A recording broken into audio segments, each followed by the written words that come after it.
Next பார்த்தீங்கன்னா, நம்மளுடைய R15 எடுக்க போறோங்க. ரொம்ப ஒரு சந்தோஷமா இருக்கு. ஆனா என்ன கலர் வாங்கலான்னு தான் கொஞ்சம் கன்ஃப்யூஸா இருக்கு. அது போக வந்து நெக்ஸ்ட் வந்து நம்ம ஃப்ரூட் பாக்ஸ் வேற ஆரம்பிக்க போறோம். ரொம்ப சந்தோஷமாவே போய்க்கிட்டே இருக்கு லைஃப்ங்க. ஒரு கஷ்டத்த குடுத்தாப்பட்டி, அதுக்கடுத்து ஒரு சந்தோஷத்த குடுத்த மாரி இருக்கு. வாங்கி முடிச்சாப்பட்டி நம்மளுடைய ஃப்ரூட் பாக்ஸ் வந்து ஆரம்பிக்கலாம்னு வச்சிருக்கேன். பிளாக்கி வந்து விக்க மனசு வரலங்க. அது மட்டும் இல்லாம ஒருத்தர் கமெண்ட் பண்ணியிருக்காரு.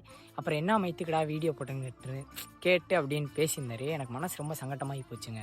வீட்ல எல்லாருமே ஃபோர்ஸ் பண்றாங்க. இந்த பைக் உந்தனால வந்து வித்துருன்றாங்க.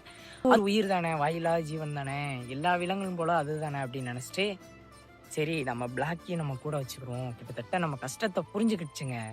அதனாலேயே இந்த பைக் வந்து குடுக்க மனசு வரல. அது போக வந்து நமக்கு நெறைய அனுபவத்த வந்து கத்துக் குடுத்துருக்கு இந்த பைக்கு.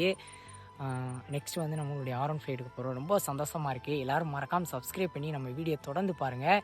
என் மேல எதனால கோவம் இருந்துச்சுன்னா, சாரி கேட்டுக்கிறேன் எல்லார்ட்டயும். சரிங்களா?